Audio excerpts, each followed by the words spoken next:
Polaris. À travers la fenêtre de ma chambre, l'étoile polaire brille d'une étrange lueur. Pendant les longues heures infernales des ténèbres, elle est là, qui étincelle. Et en automne, lorsque les vents mugissent avec rage, lorsque les arbres du marécage, aux feuilles rougeâtres, bruissent dans le petit matin, alors que la corne lunaire pâlit, je m'assieds près de la croisée et contemple l'étoile.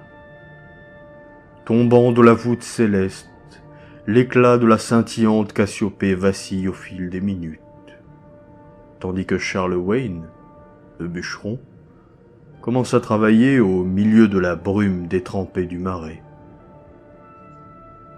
Juste avant l'aurore, Arcturus clignote sur le cimetière et, au loin, la chevelure de Bérénice, lui, étrange, dans l'est mystérieux.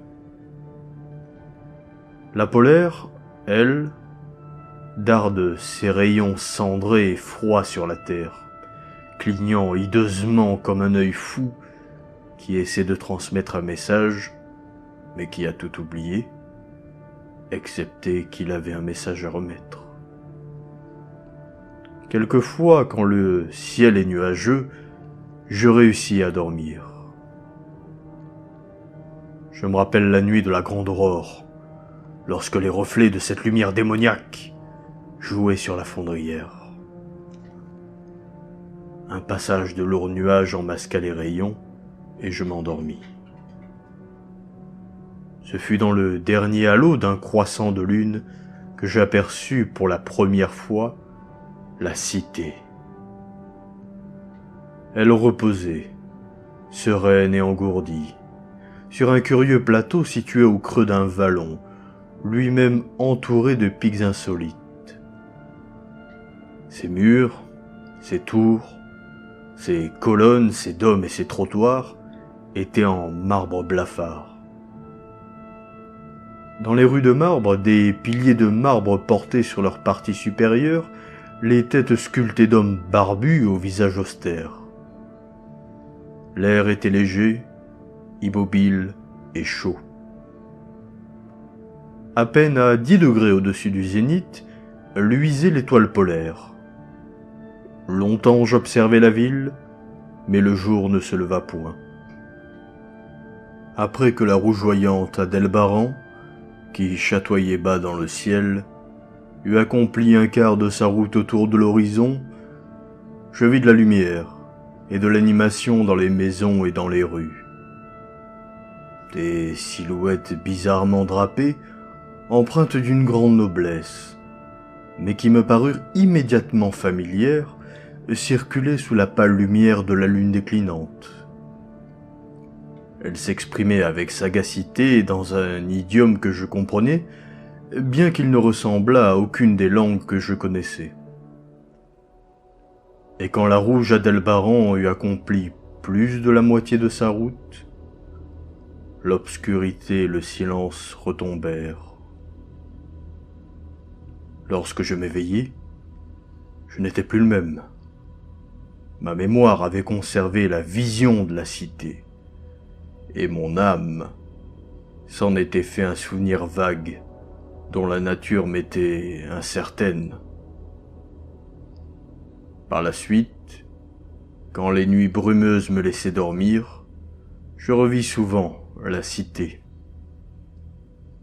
Quelquefois, elle m'apparaissait sous les rayons chauds et dorés d'un soleil qui lui non plus ne se couchait pas, mais tournait lentement autour de l'horizon. Par les nuits claires, l'étoile polaire brillait d'un éclat plus redoutable que jamais. Graduellement, j'en vins à me demander quelle serait ma place dans cette ville mystérieuse, sur cet étrange plateau perdu au milieu d'étranges pics. Au début, je me contentais d'observer en spectateur intemporel, mais maintenant je désirais m'intégrer à la vie de la cité et donner mon avis, tout comme ses habitants, des hommes graves qui chaque jour réglaient leurs affaires sur les places publiques. J'en arrivais même à penser que ce n'était pas un rêve. Car pourquoi cette maison de pierre et de briques, située au sommet de la colline, entre un sinistre marécage et un vieux cimetière? Pourquoi cette chambre où pénétrait chaque nuit l'étoile polaire serait-elle plus réelle que la cité? Une nuit, alors que j'écoutais une conversation qui se déroulait dans un grand parc plein de statues, je perçus un changement, et je compris que j'étais enfin physiquement présent dans la ville. Je ne venais plus en étranger sur le plateau de Sarkia, entre les pics Noton et Kadifonek, dans les rues d'Olatoé. Mon ami Alos avait pris la parole, et son discours plut à mon âme. C'était celui d'un homme courageux et d'un véritable patriote. Cette nuit-là, Daikos avait été destitué et les Inutos reprenaient les hostilités. 5 ans auparavant, ces infernaux petits êtres jaunes et courteaux étaient venus de l'ouest inconnu jusqu'aux confins du royaume pour assiéger plusieurs de nos villes.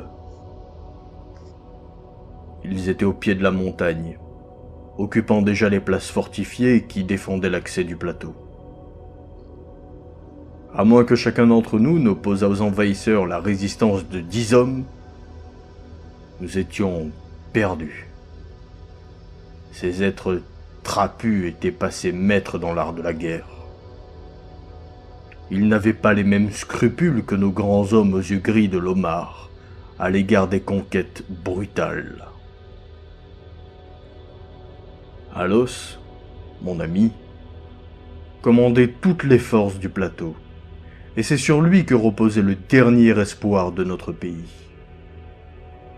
À cette occasion, il évoqua les dangers qu'il faudrait affronter, et il exhorta les hommes d'Olatoé à se montrer aussi courageux que leurs ancêtres, les vaillants Lomariens, qui avaient victorieusement balayé les Gnopfek, cannibales aux grands bras et à la longue chevelure, lorsqu'ils avaient été forcés d'évacuer Zobna vers le sud, devant la progression d'une immense nappe de glace. Alos me refusa le droit de me battre aux côtés de ces guerriers. Il savait que j'étais faible et sujet à d'étranges malaises lorsque j'étais soumis à des efforts et à des privations. Comme j'avais les yeux les plus perçants de la ville, et ce malgré les longues heures que je passais chaque jour à étudier les manuscrits pnacotiques et les écrits philosophiques des pères obnariens, mon ami, qui ne voulait pas me condamner à l'inaction, se reposa sur moi d'une tâche de la plus haute importance. Il m'envoya comme vigie à la tour de guet de Tapnen. Si les Inutos essayaient de surprendre la garnison de la citadelle par le col du pic Noton, je devais donner le signal de tir à nos soldats, qui sauveraient ainsi la ville d'un désastre immédiat. J'étais seul dans la tour, car chaque homme valide était requis à la défense des cols. Mon cœur me faisait mal à force d'excitation, et je n'avais pas dormi depuis plusieurs jours de fatigue.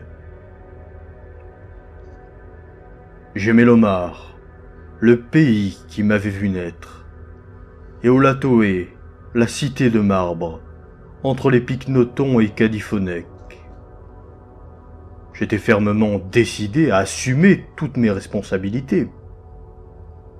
Mais, tandis que je me tenais à l'affût, dans la pièce située au sommet de la tour, j'aperçus la corne lunaire avant son ultime déclin, rouge et sinistre, clignotant à travers les vapeurs qui stagnaient au-dessus de la lointaine vallée de Banoff. Par une ouverture du toit, la pâle et scintillante étoile polaire se mit à frémir, comme si elle était vivante. et à me provoquer comme un démon tentateur. Il me semblait qu'elle me murmurait de mauvais conseils, m'enjoignant de m'enfoncer dans une somnolence traîtresse, à l'aide de cette litanie au rythme diabolique. Endors-toi, guetteur, jusqu'à ce que les astres aient tourné pendant 26 000 ans. Alors je reviendrai à l'endroit où je brûle à présent. D'autres étoiles se lèveront alors dans l'axe du ciel. Des étoiles qui apaisent et des étoiles qui bénissent, avec une douce miséricorde.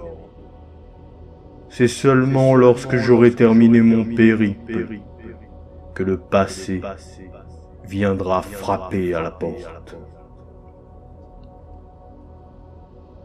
Je luttai contre cette incoercible envie de dormir, essayant en vain de retrouver dans mes lectures des manuscrits pnacotiques sur la science céleste un sens à ces étranges paroles.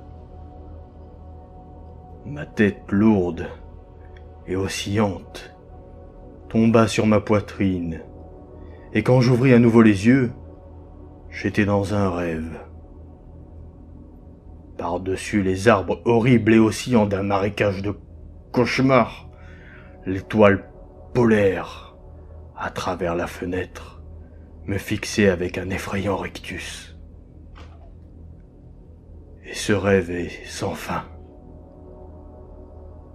Parfois, je hurle frénétiquement de honte et de désespoir, suppliant les créatures de rêve qui m'entourent de me réveiller, avant que les Inutos ne franchissent le col de Noton pour prendre la citadelle par surprise. Mais ces créatures sont des démons. Elles me disent que je ne rêve pas.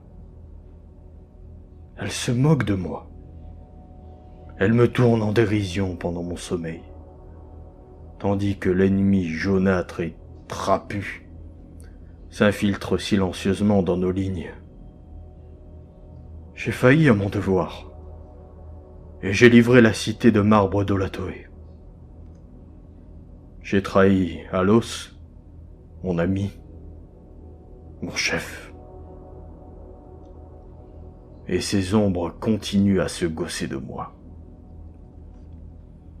Elles m'affirment que le pays de Lomar n'existe nulle part ailleurs que dans mon imagination ténébreuse, que dans ces contrées où l'étoile polaire brille haut dans le ciel et où la rouge Adelbaran se déplace bas sur l'horizon, il n'y a jamais eu que glace et que neige depuis des millénaires, et aucun homme, si ce n'est des créatures jaunes et rabougries, flétries par le froid, qu'on appelle Esquimaux. Et pendant que je me tords dans les affres de la culpabilité, essayant convulsivement de sauver la cité pour laquelle le péril augmente de minute en minute, luttant sans espoir pour me débarrasser du rêve de la maison de pierre et de briques dressées sur la colline, entre un sinistre marécage et un cimetière, l'étoile polaire, diabolique et monstrueuse, darde de la voûte ténébreuse ses rayons cendrés et froids, clignant hideusement comme un œil fou qui essaie de transmettre un message, mais qui a tout oublié, excepté qu'il avait un message à transmettre.